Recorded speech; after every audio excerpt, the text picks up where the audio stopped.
No niin, tervetuloa taas tämän Breakman-kanavalle ja niin kuin näkyy, niin meikäläinen hankki tämmösen PV.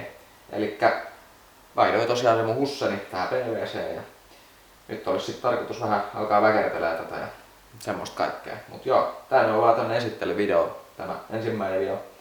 Elikkä Suzuki PV.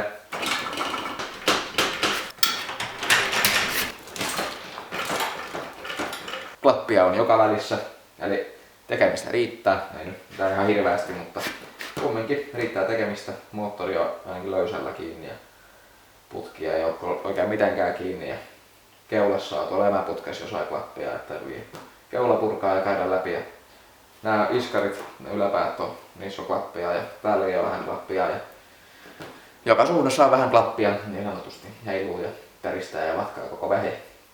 Mutta ei auta muuta kuin jossain kohtaa vähän lähteä purkamaan ja sitten rakentelemaan uusiksi ja semmoista. Mutta ei ole mitään mahdottoman isoja hommia kumminkaan. No. Ja sitten se tärkein asia, minkä takia mä PV-hankkeen, eli alan tekemään tehoputkia ja varmaan kansiakin ja kaikkea tämmöistä näihin PV:siin ja sitten myyntiin eteenpäin. Varmaan ehkä jossain kohtaa joku verkkokauppakin tulee, nyt kun on noita derbiä putkiakin tullut tehtyä vähän enemmän. Niin niitäkin voisi sitten laittaa sinne ja kaikkea semmoista. Mutta joo, sanotaan vielä tekniikkaa, eli siellä on 24 PVK ja sit siellä on ilmeisesti 80 läppäpytty, mitä mä, jos mä oikein ymmärsin, mutta en ole ihan varma, mutta kumminkin kannestentia näyttää olevan suoraan toi tulppa, melkein suoraan, eli uuden mallinen kansi. Joo, mitäs tos muut, joku paskaputki, en tiedä, varmaan luhaa veikkaisin. Niin ja sitten on HPI-sähköt, niin kuin nykyään tuntuu melkein näissä aina olevan.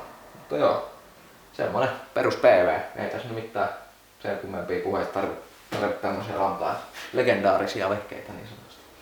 Mutta joo, sain tosiaan ihan hyvän kaupan tosta. Lainoin se hussa tähän ja sain vähän välirahaakin.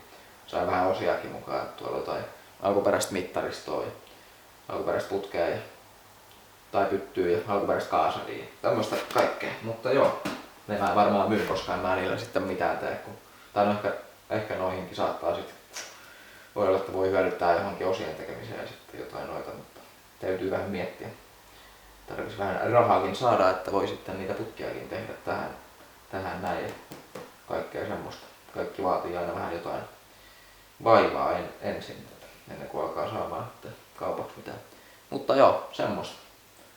Ei siinä. Tästä tulee varmasti tulevaisuudessa sitten taas video. Siitä hussesta no ei hirveästi tullut, että se vähän meni sellainen äkkiseltään kasvattuu ja sitten tuli myytyykin äkkiseltään, että se vähän jäi sellainen vähemmin videoiduksi ja vähjeen.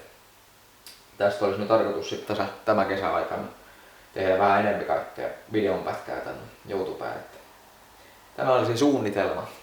Mutta joo, tämmönen video täällä oli. Komia PV.